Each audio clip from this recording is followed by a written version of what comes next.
विष्णुपाद परमहंस परमहंसाचार्य श्री भक्ति वेदांत स्वामी शील प्रभुपाद की, समस्त वैष्णवाचार्य वृंद की, श्री श्री गौर निताय की, श्री श्री राधा रमन बिहारी भगवान की, उपस्थित समस्त भक्त वृंद की निताय गौर प्रेमानंद। ओम नमो भगवते वासुदेवाय। ओम नमो भगवते वासुदेवाय। ओम नमो भगवते वासुदेवाय। ओम नमो भगवते वासुदेवाय। ओम नमो भगवते वासुदेवाय। ओम नमो भगवते वासुदेवाय। हरे कृष्णा। तो आप सभी भक्तों का बहुत बहुत स्वागत है। आज हम लोग श्रीमद् भगवद गीता अध्याय 7 श्लोक संख्या 5 पर चर्चा करेंगे। कल हम लोगों ने श्रीमद् भगवद गीता श्लोक संख्या 7 के अध्याय 7 के श्लोक संख्या 4 पर चर्चा किया था। आज का जो श्लोक है आप लोग हमारे साथ साथ बोलिए। अपरा में अपरा इयं इतः तु अन्यां प्रकृतिं विद्धि मे परां जीव भूतां महाबाहो यया इदं धार्यते जगत अपरिमितस्त्वनन्यां प्रकृतिम् अपरिमित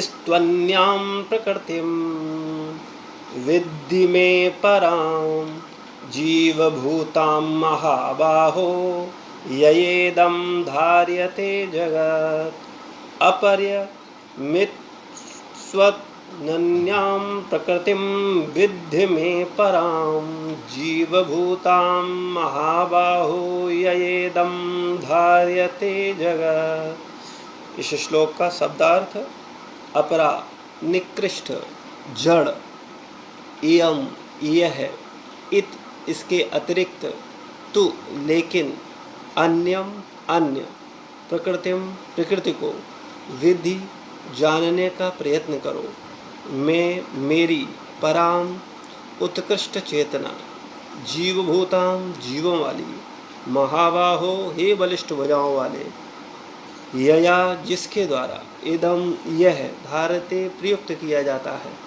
दोहन होता है, जगत संसार। इस श्लोक का अर्थ तात्पर्य शील प्रभुपाद जी के द्वारा। शील प्रभुपाद की जय। हे महाबाहु अर्जुन, इनके अतिरिक्त मेरी एक अन्य पराशक्ति है जो उन जीवों से युक्त है जो इस भौतिक अपरा प्रकृति के साधनों का विदोहन कर रहे हैं। तात्पर्य, इस श्लोक में स्पष्ट कहा गया है कि जीव परमेश्वर की परा प्रकृति शक्ति है। अपरा शक्ति तो पृथ्वी, जल, अग्नि, वायु, आकाश, मन, बुद्धि तथा अहंकार जैसे विभिन्न तत्वों के रूप में प्रकट होती है। भौतिक प्रकृति के ये दोनों रूप, स्थूल पृथ्वी आदि तथा सूक्ष्म मन आदि अपरा शक्ति के ही प्रतिफल हैं। जीव जो अपने विभिन्न कार्यों के लिए अपरा शक्तियों का विदोहन करता रहता है, स्वयं परमेश्वर की पराशक्ति है और यह वही शक्ति है जिसके कारण सारा संसार कार्यशील है। इस दृश्य जगत में कार्य करने की तब तक शक्ति नहीं आती जब तक कि पराशक्ति अर्थात जीव द्वारा यह गतिशील नहीं बनाया जाता। शक्ति का नियंत्रण सदैव शक्तिमान करता है, अतः जीव सदैव भगवान द्वारा नियंत्रित होते हैं। जीवों का अपना कोई स्वतंत्र अस्तित्व नहीं है, वे कभी भी समशक्तिमान नहीं, जैसा कि बुद्धिहीन मनुष्य सोचते हैं। श्रीमद् भागवत में 10:87-30 में जीव तथा भगवान के अंतर को इस प्रकार बताया गया। परमिताम ध्रुवास तनुभृतो यदि सर्वगतः स्तहि न शक्योति सास्यत।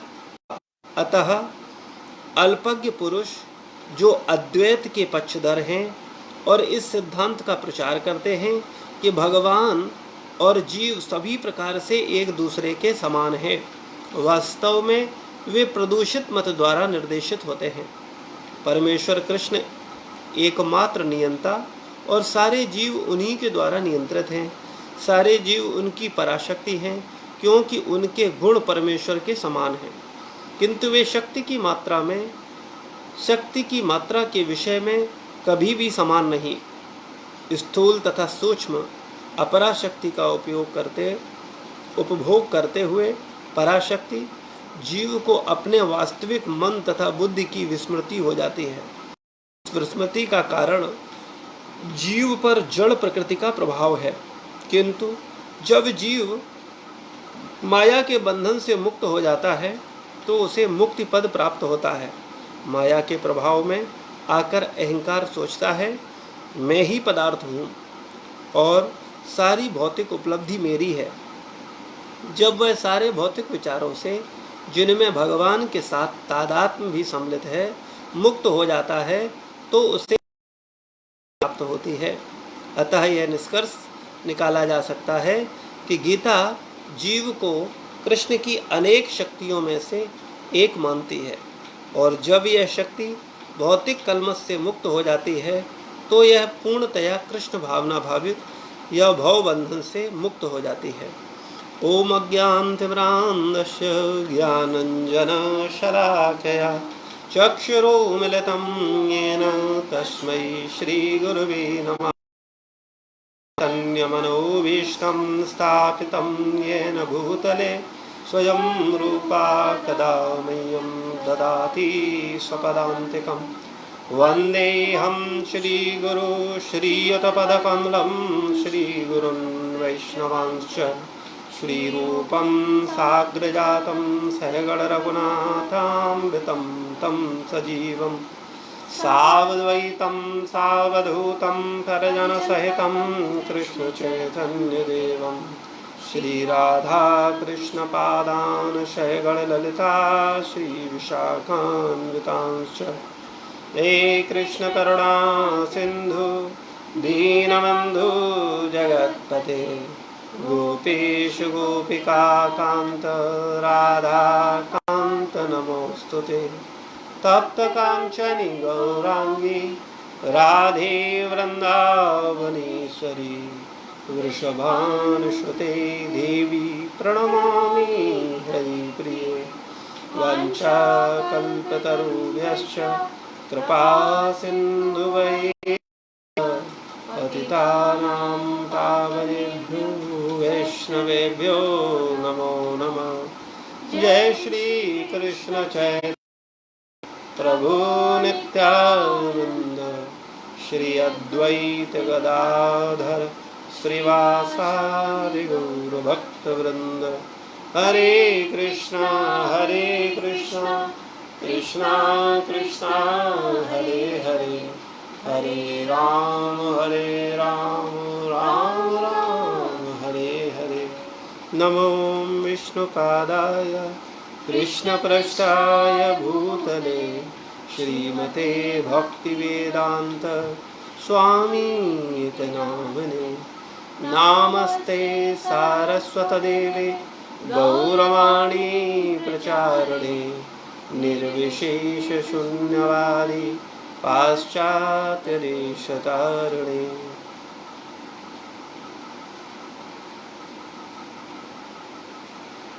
हरे कृष्णा। तो कल हम लोगों ने चर्चा किया था, भगवान बता रहे हैं कि पृथ्वी जल अग्नि वायु आकाश मन बुद्धि तथा अहंकार ये 8 प्रकार से मेरी विभक्त मेरी भिन्ना अपरा प्रकृतियां हैं। और आज के श्लोक में भगवान बोल रहे हैं कि हे महाबाहु अर्जुन, इसके अतिरिक्त मेरी एक अन्य परा प्रकृति है जो उन जीवों से युक्त है जो इस भौतिक अपरा प्रकृति के साधनों का विदोहन कर रहे हैं। तो कल कल जिन विषयों पर चर्चा चल रही है उन विषयों को तो पूरा संसार जानता है। पृथ्वी, अग्नि, जल, वायु, आकाश, पृथ्वी, मन, बुद्धि और अहंकार, इन आठों को तो पूरा संसार जानता है। लेकिन आज का जो श्लोक है, जो भगवान पराशक्ति के विषय में बता रहे हैं, यानी आत्मा के विषय में बता रहे हैं, उसे केवल आध्यात्मवादी या जो भगवान की शरण में है, भगवान के भक्तों की शरण में है, गुरुजनों की शरण में है, वही समझ पाता है कि वास्तव में वो शरीर नहीं है, वो पदार्थ नहीं है, वो आत्मा है। भूलवश, माया के प्रभाववश संसार में व्यक्ति सोचता है कि वो अग्नि, जल, वायु, आकाश, पृथ्वी, स्थूल और सूक्ष्म शरीर से बना हुआ है। पहचान अपरा शक्ति के रूप में करता है, यानी शरीर को ही मैं मानता है, जबकि वास्तविकता में शरीर मैं नहीं है, शरीर मेरा है। मैं आत्मा हूँ, यानी भगवान का अंश है, और इसी को पराशक्ति बोलते हैं। ये भगवान की पराशक्ति है आत्मा। तो भगवान इस आत्मा के विषय में ही बोल रहे हैं कि हे महाबाहु अर्जुन, इसके अतिरिक्त यानी अपराशक्ति के अतिरिक्त मेरी एक अन्य पराशक्ति है जो इस भौतिक अपरा प्रकृति के साधनों का विदोहन कर रहे हैं। और अपरा मतलब ये भौतिक संसार में जो भी जड़ पदार्थ हमको दिख रहे हैं, उनको संचालित, उनको आकार, उनको कंट्रोल कौन कर रहा है? पराशक्ति। वास्तव में आप अगर विचार करो, सोचो, ध्यान दो, तो इस संसार में सब कुछ, इस संसार का जो स्वरूप है, उस स्वरूप को देने वाली पराशक्ति ही है। और इस पराशक्ति में भगवान तथा परमात्मा तथा आत्मा दोनों का रोल है, और दोनों ही इस संसार के इस पदार्थ का जो निराकार स्वरूप है उसको साकार स्वरूप प्रदान करते हैं। तो जो परमात्मा या जो आत्मा भगवान की इस प्रकृति जो अपरा है, पदार्थ है, जिसका कोई स्वरूप नहीं है, जिसका कोई आकार नहीं है, उसको आकार प्रदान करता है, तो वो स्वयं परमात्मा साकार है, उसका भी एक स्वरूप है। तो जो आत्मा है वो अपरा शक्ति का विदोहन कर रहा है। जैसे इस संसार में हम देख सकते हैं, आत्मा का आकार जो शास्त्रों में बताया गया वो बाल के अग्रभाग के 10,000वें हिस्से के बराबर बताया गया, यानी वो एक शक्ति है, स्फुलिंग है, जिससे ये पूरी शक्ति को स्वरूप दे रहा है। जैसे आप अगर कोई वृक्ष ले लो, कोई जीव ले लो, तो अगर जो जीव है उसका जब जन्म होता है या जब माँ के गर्भ में आता है, तब तो वो बाल के अग्रभाग के 10,000वें हिस्से के बराबर ही होता है। फिर वो पदार्थ को स्वरूप देता है, पदार्थ को एक आकार देता है, और वास्तव में आत्मा से ही पदार्थ निकलता है।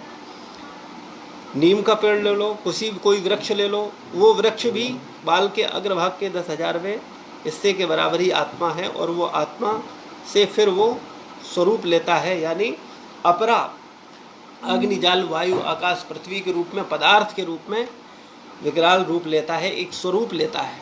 तो इस संसार में जितना भी हम सब कुछ देख रहे हैं वो सब परा तथा अपरा का ही परिणाम है। यानी भगवान की ये दो शक्तियाँ इस संसार में क्रियाशील हैं, एक परा और दूसरा अपरा। अपरा शक्तियाँ पदार्थ हैं, और पराशक्ति यानी भगवान की अपनी पर्सनल शक्ति, जिसको आत्मा बोलते हैं। तो इस संसार को अगर जो संचालित कर रहा है, इस संसार को चला रहा है, इस संसार की व्यवस्था को गवर्न कर रहा है, उसमें भी परा तथा अपरा का रोल है। अपरा जो पदार्थ है और परा जो उनको विदोहन कर रहा है, उनका उपयोग कर रहा है। कोई भी संसार में आप देखें, जैसे ट्रेन, हवाई जहाज, गाड़ी, मोटरसाइकिल, साइकिल, ये सारे पदार्थ से बने हैं, अग्नि, जल, वायु, आकाश से बने हैं। लेकिन इनको संचालित करने वाला, इनके पीछे इनको कंट्रोल करने वाला पराशक्ति ही है, यानी आत्मा ही है। लेकिन इस संसार के मोहजाल में फंसे हुए जीव, जिनको आत्म तत्व का ज्ञान नहीं है, वो केवल पदार्थों को ही देखते हैं, और वो पदार्थों को ही, जैसे अगर वायुयान चल रहा है तो वायुयान चलाने के पीछे पायलट मैन है जो उसको संचालित कर रहा है। अगर कोई कम बुद्धिमान व्यक्ति हो, वो सोचे कि नहीं, वायुयान एक मशीन है जो अपने आप चल रही है, लेकिन वास्तव में उसको कोई ना कोई कंट्रोल करता है।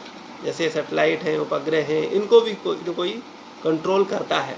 सेम उनको कंट्रोल करने वाला कौन है?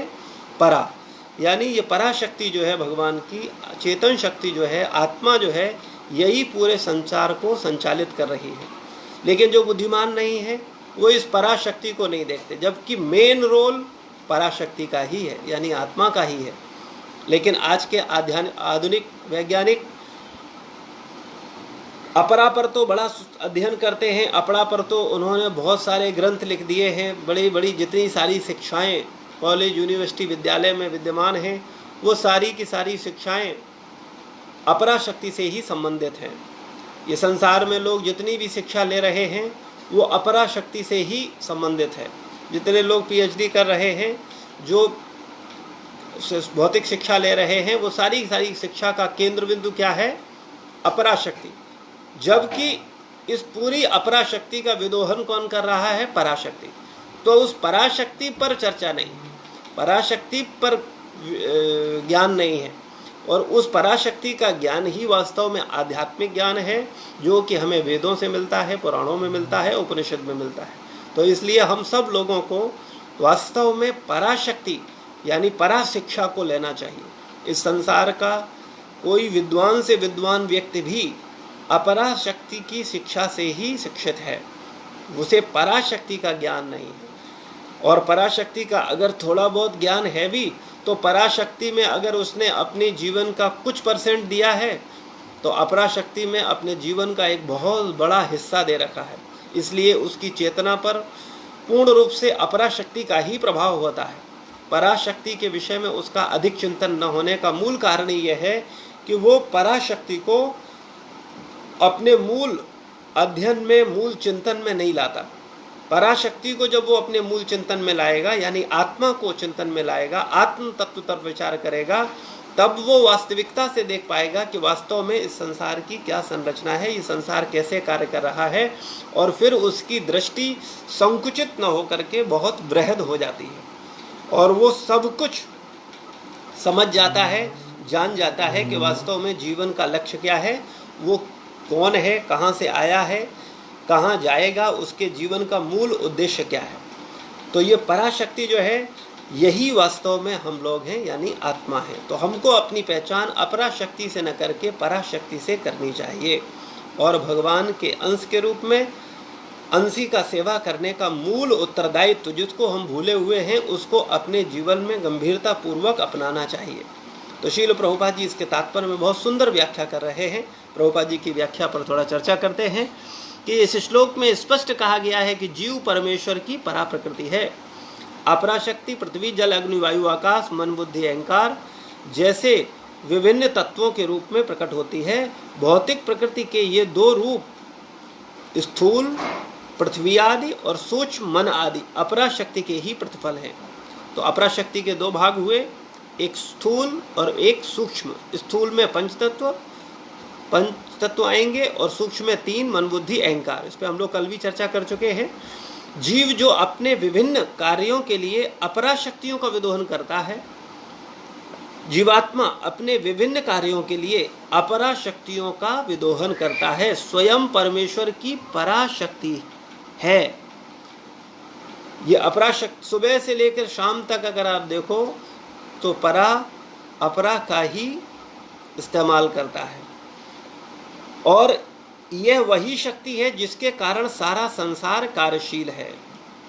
सारा का सारा संसार का कार्यशील होने का कारण क्या है?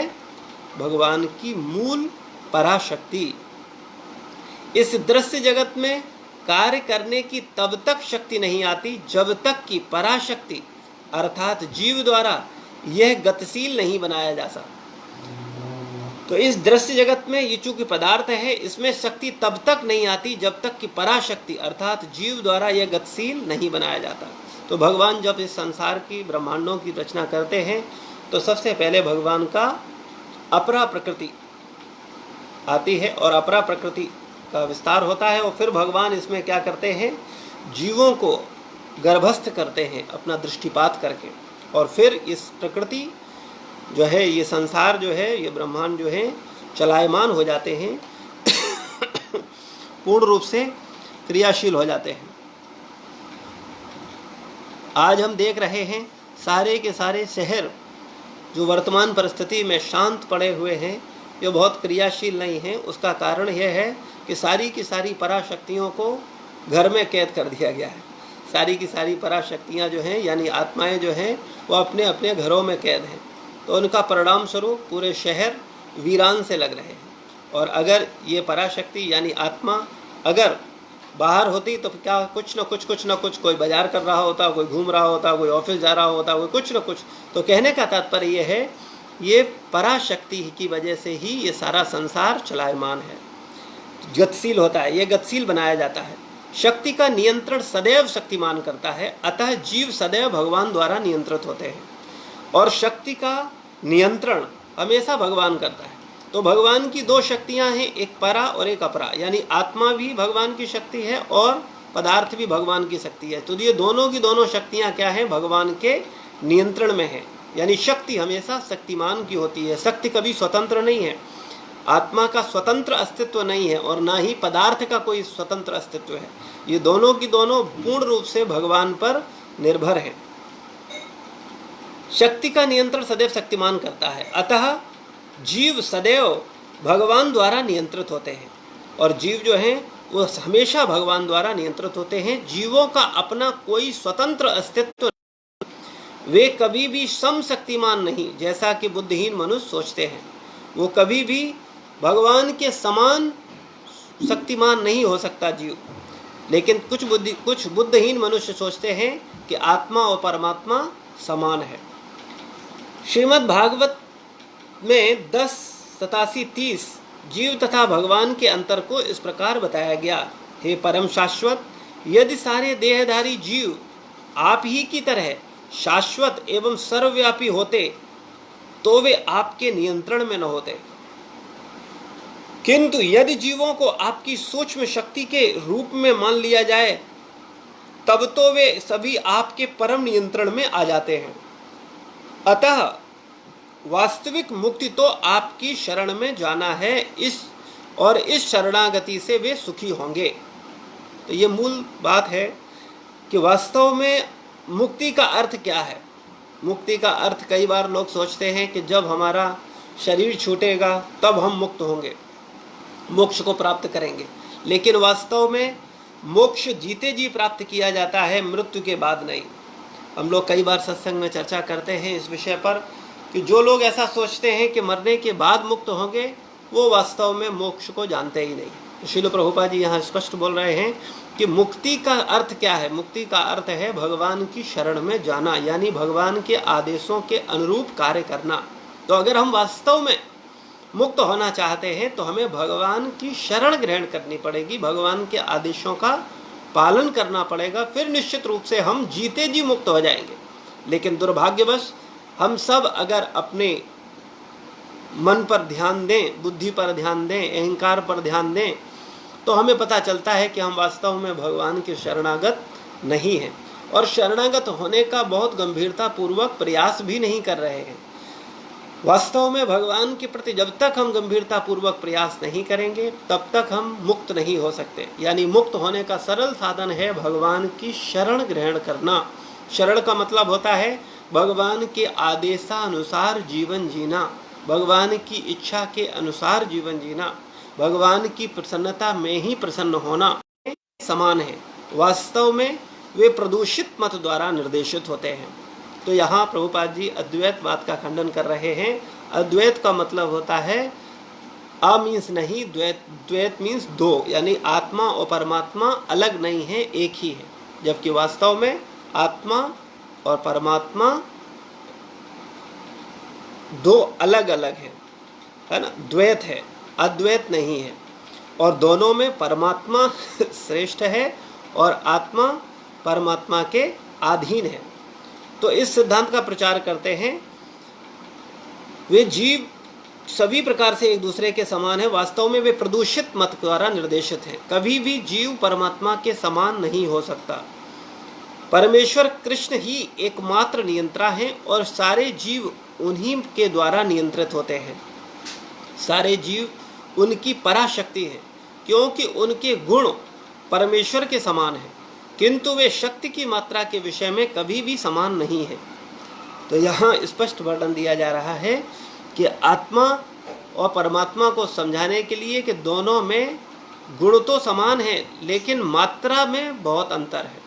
जैसे समुद्र की बूंद और समुद्र की बूंद के अंदर समुद्र है, लेकिन समुद्र की बूंद की क्षमता मात्रा बहुत सीमित है और समुद्र की मात्रा असीमित है। इसी प्रकार आत्मा परमात्मा का अंश है, इसलिए आत्मा की चेतना सीमित है। जैसे उदाहरण स्वरूप हम समझ सकते हैं, हमारे शरीर में आत्मा की चेतना शरीर तक सीमित है। जैसे हमारे शरीर में किसी भी भाग में, किसी भी हिस्से में जरा सा, तो हम तुरंत उस पर प्रतिक्रिया करते हैं, क्योंकि आत्मा की चेतना शरीर तक सीमित है। लेकिन अगर दूसरे व्यक्ति के पिंड चुभोया जाए तो हमें उसका कोई आभास नहीं होता। लेकिन परमात्मा की चेतना सर्वव्यापी है। वो अगर किसी को भी पुंज चुभाया जाए, कोई भी कुछ क्या सोच रहा है, समस्त व्यक्तियों के विषय में, समस्त सृष्टि में उनकी चेतना विद्यमान है, इसलिए वो सब कुछ जानने वाले हैं। तो आत्मा तथा परमात्मा के गुण तो एक हैं, लेकिन मात्रा में अंतर है। मात्रा परमात्मा की असीमित और आत्मा की सीमित है।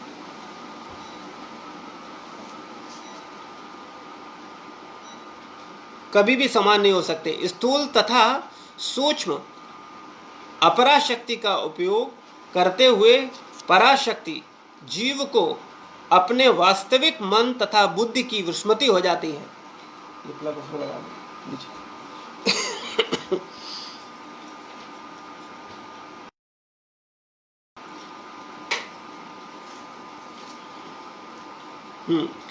किंतु वे उनकी मात्रा के विषय में कभी समान नहीं। स्थूल तथा सूक्ष्म अपराशक्ति का उपयोग करते हुए पराशक्ति जीव को अपने वास्तविक मन तथा बुद्धि की विस्मृति हो जाती है। इस विस्मृति का कारण जीव पर जड़ प्रकृति का प्रभाव है। किंतु जब जीव माया के बंधन से मुक्त हो जाता है तो उसे मुक्ति पद प्राप्त होता है। यहाँ फिर प्रभुपाद जी एक बहुत महत्वपूर्ण हमको शिक्षा दे रहे हैं। प्रभुपाद जी बोलते हैं कि पराशक्ति को अपने वास्तविक मन तथा बुद्धि की विस्मृति हो जाती है। जो वास्तविक मन तथा बुद्धि है उसकी क्या हो जाती है? विस्मृति हो जाती है। इस विस्मृति का कारण ही जीव जड़ प्रकृति पर प्रभुत्व या जड़ प्रकृति का प्रभाव है। जड़ प्रकृति के प्रभाव के कारण हम सब अपनी मूल चेतना को भूल गए हैं, मूल स्थिति को भूल गए हैं। किंतु जब जीव माया के बंधन से मुक्त हो जाता है, यानी पदार्थ की पकड़ से मुक्त हो जाता है, पदार्थ के मोह से मुक्त हो जाता है, तो उसे मुक्ति पद प्राप्त होता है।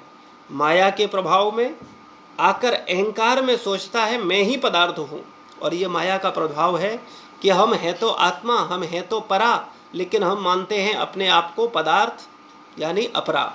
हम मानते हैं अपने आप को हाड़ मांस से बना हुआ इंसान, जबकि वास्तव में हम सच्चित आनंद, हम सदा से हैं और हम सदा रहेंगे। लेकिन पदार्थ के संपर्क में आकर के उसमें इतना अहंकार के कारण मैं क्या सोचता हूँ कि मैं ही पदार्थ हूँ और सारी भौतिक उपलब्धि और जो कुछ मैंने किया है वो सब मेरा है।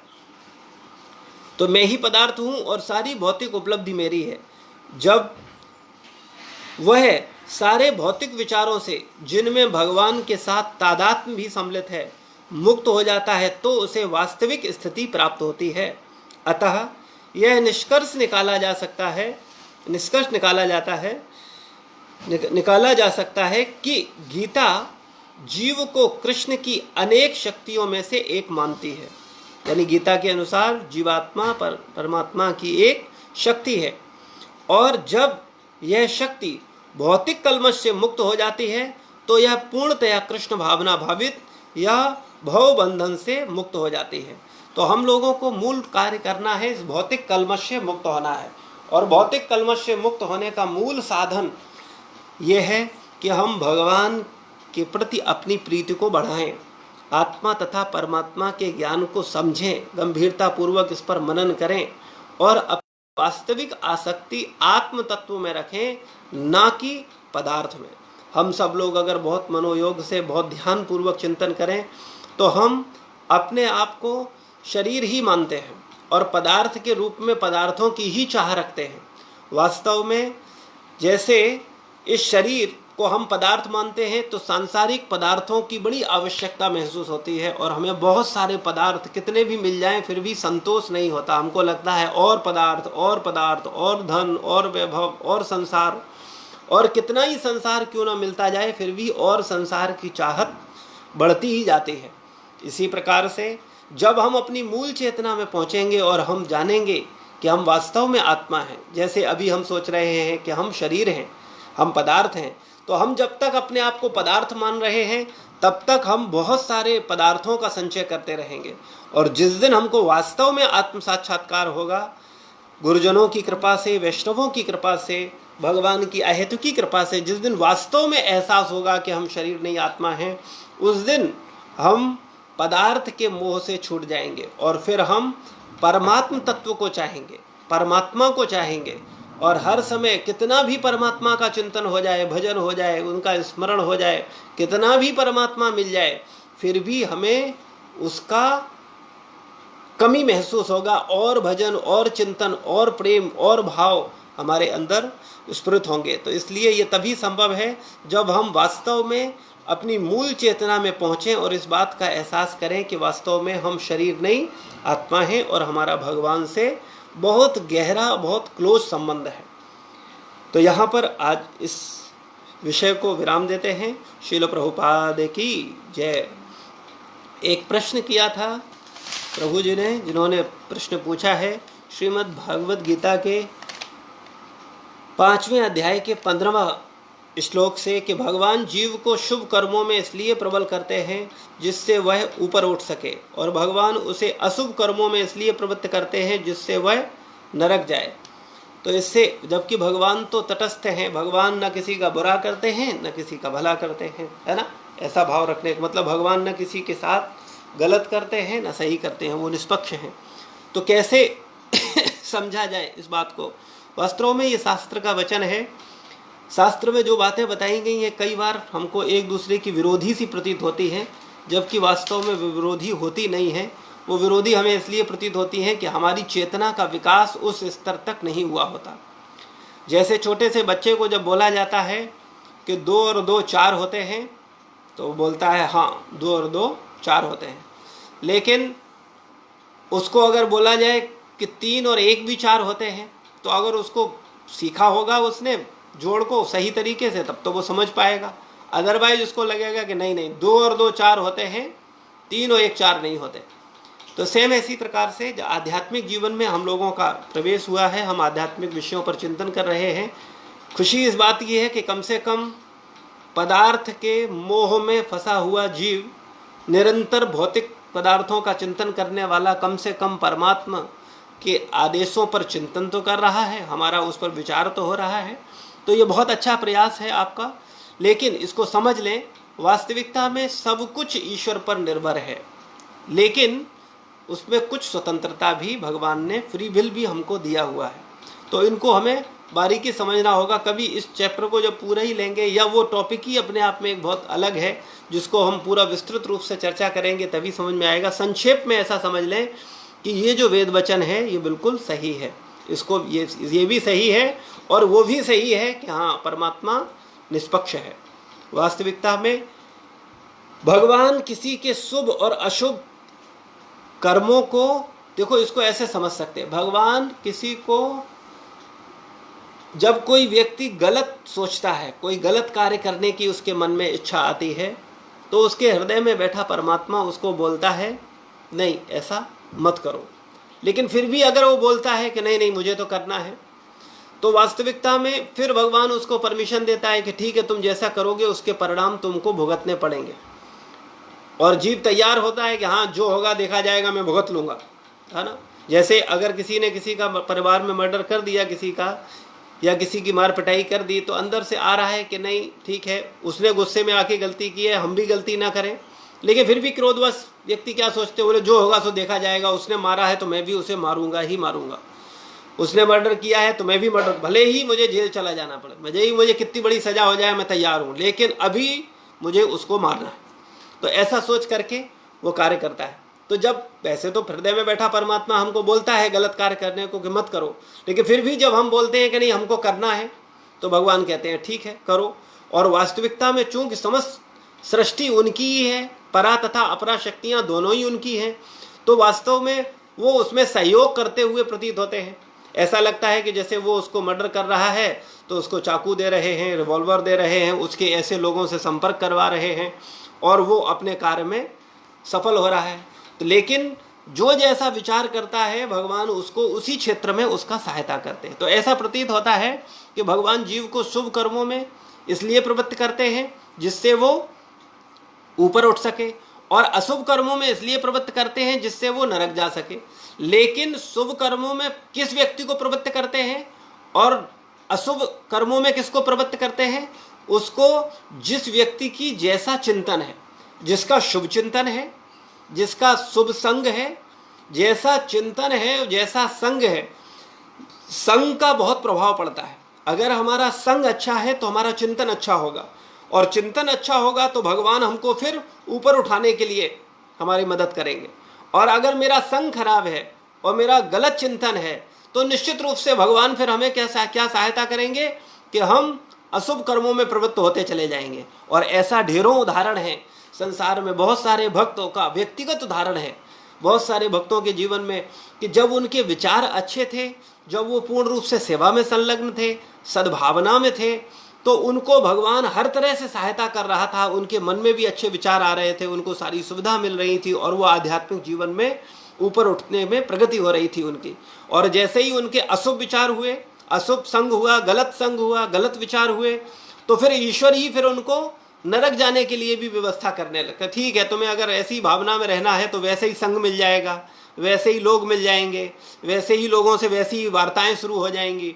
और जो श्रद्धा रूपी असली धन है, जिससे हम वास्तव में भगवत साक्षात करने में सामर्थ्यवान हो सकते हैं, वो श्रद्धा रूपी धन को हम काट देते हैं, या गलत संग करके वो गलत संग करने वाले भक्त हमारी श्रद्धा को नष्ट कर देते हैं। और श्रद्धा के नष्ट होने पर फिर कुछ नहीं बचता, फिर उसके बाद तो व्यक्ति को केवल और केवल बुराइयां ही दिखती हैं।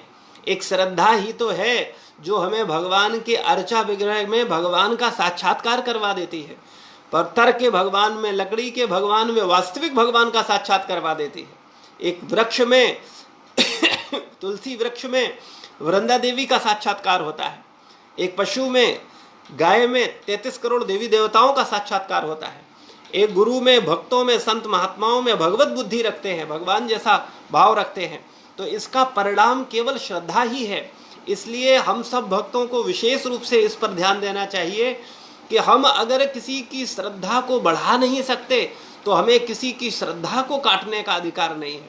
और अधिकतर भूलवश, अज्ञानतावश, भ्रमवश, मोहवश हम एक दूसरे की श्रद्धा को बढ़ाने की बजाय काटते हैं, और उसका परिणाम ये होता है कि मेरे हृदय में जो श्रद्धा है उसका भी नाश हो जाता है, और परिणाम स्वरूप हम पुनः भौतिक भवबंधन में गिर जाते हैं, और हम संसार को ही, पदार्थ को ही प्राथमिकता देते हुए पदार्थ में ही लग जाते हैं, और सोचते ये हैं कि हम तो बड़ा बुद्धिमान हो गए, हम तो बच गए, वरना हम फंस गए थे, हम कहाँ भगवत चिंतन करने लगे, भगवान का चिंतन करने लगे, ये तो बहुत बड़ी भूल हो गई, हमें तो संसार का चिंतन करना चाहिए, संसार को इकट्ठा करना है, संसार में बहुत कुछ करना है, हमें बहुत कम समय है। हमारे साथी कितने आगे निकल गए, उन्होंने कितना धन कमा लिया, कितना यश कमा लिया, कितना ये कर लिया, लेकिन हम ये आध्यात्मिक जीवन में पढ़ करके हमने अपना सब कुछ नष्ट कर दिया है। ऐसी दुर्बुद्धि होने पर व्यक्ति, उसका पतन हो जाता है। तो भगवान, वास्तव में भगवान ही जीव को शुभ कर्मों में इसलिए प्रवृत्त करते हैं जिससे वो ऊपर उठ सके, और भगवान ही उसे अशुभ कर्मों में इसलिए प्रवृत्त करते हैं जिससे वो नरक जाए वास्तविकता में। लेकिन भगवान किसके साथ कैसा करते हैं? जिसका जैसा संग है, जिसकी जैसी बुद्धि है। अच्छी बुद्धि पर व्यक्ति के साथ अच्छा होगा, और गलत बुद्धि पर उसके साथ गलत होगा। तो इसलिए अपनी बुद्धि पर ध्यान दें, और अपने मन, बुद्धि, अहंकार पर विशेष ध्यान दें कि ये अपने आप को भगवान के शरणागत कर रहा है या अपनी ही मनमर्जी में हमको लगाए हुए है। और संसार में अगर हम गंभीरता पूर्वक देखेंगे तो हमको पता चलेगा कि हमारा मन हमको संसार में ही फंसाए पड़ा है, हमको हमारा मन अपनी ही सेवा में लगाए हुए है। हम मन की कर रहे हैं। मन की करने का मतलब है हम मन की सेवा कर रहे हैं। हम बुद्धि की कर रहे हैं, यानी हम बुद्धि की, अपनी ही बुद्धि की सेवा कर रहे हैं। हम अहंकार के अनुसार चल रहे हैं, यानी सांसारिक अहंकार के कारण ही हम चल रहे हैं। इसलिए हमको गंभीरता पूर्वक भगवान की शरण लेकर के भगवान के आदेशों पर ध्यान देना चाहिए, ना कि अपने मन, अपनी बुद्धि और अपने अहंकार से, या अपनी जैसी गंदी बुद्धि का संग कर करके उस दूसरे व्यक्ति की गंदी बुद्धि को भी हम स्वीकार कर लेते हैं, और अच्छी बुद्धि का संग करके हम अच्छी बुद्धि को स्वीकार कर लेते हैं। तो हमारे पास जैसा बुद्धि होगा, जैसा हम संग करेंगे, उसी के परिणाम स्वरूप भगवान सहायक बनेंगे। भगवान ही तुम्हें नरक ले जाएंगे और भगवान ही स्वर्ग ले जाएंगे। लेकिन संग कैसा है, हमारा चिंतन कैसा है, हमारा बुद्धि कैसा है, इस पर हमें विचार करना होगा। शील प्रभुपाद की जय, गुरु महाराज की जय, समस्त भक्त वृंद की जय। समस्त ऑनलाइन आए सभी भक्तों का बहुत बहुत अभिनंदन कि आप अपने गंभीरता पूर्वक घर पर बैठ करके भगवत चिंतन कर रहे हैं, विचार कर रहे हैं। तो इसलिए आप सब ज़्यादा से ज़्यादा अपने घरों में रह करके इस समय इस लॉकडाउन का पूरा फ़ायदा उठाइए और गंभीरता पूर्वक चिंतन करिए भगवान का। भगवत गीता का पाठ करिए, कोशिश करिए कि एक एक चैप्टर पर डे आप उस पर चिंतन कर सको। गंभीरता पूर्वक आपका अधिक से अधिक जप हो और सद्विचारों में ज़्यादा से ज़्यादा रहें। नेगेटिविटी, देखिए संसार में हम लोग अधिकतर ज़्यादातर लोग क्या करते हैं कि जो संसार में आने वाले सांसारिक समाचार हैं, उन समाचारों में लोग बहुत व्यस्त होते हैं। अरे अभी क्या हो गया, अभी कोरोना का क्या हुआ, अभी कौन सा वैक्सीन निकला, अभी क्या चल रहा है, अभी क्या होने वाला है। ठीक है, उसको संक्षेप में अगर 2 मिनट में उसको हेडलाइन देखा जाए तो आपको उसका मैसेज मिल जाएगा, लेकिन बहुत सारा समय व्यर्थ में गंवाना मूर्खता है। इसलिए ज़्यादा से ज़्यादा समय अपना भगवत चिंतन, भगवत सेवा में बिताएं, और सांसारिक कार्यों का जितना चिंतन कम होगा उतने ही सुखी होंगे। ये सांसारिक समाचार आपको भयभीत करने वाले हैं, इसलिए इस संसार से जितना निकलोगे उतना समस्त प्रकार के भयों से मुक्त होगे। इसलिए सांसारिक समाचारों को, सांसारिक शिक्षाओं को हम समय संक्षेप में लें। चूँकि हम शरीर हैं तो हमें शरीर के स्तर पर शारीरिक चीज़ों को करना होगा, तो उसको हम कर सकते हैं, लेकिन कम समय देते हुए ज़्यादा से ज़्यादा समय भगवत चिंतन, भगवत भक्ति में दें। शील प्रभुपाद की जय, गुरु महाराज की जय, समस्त भक्त वृंद की जय। निताय गौर प्रेमानंदे, हरि हरि बोल।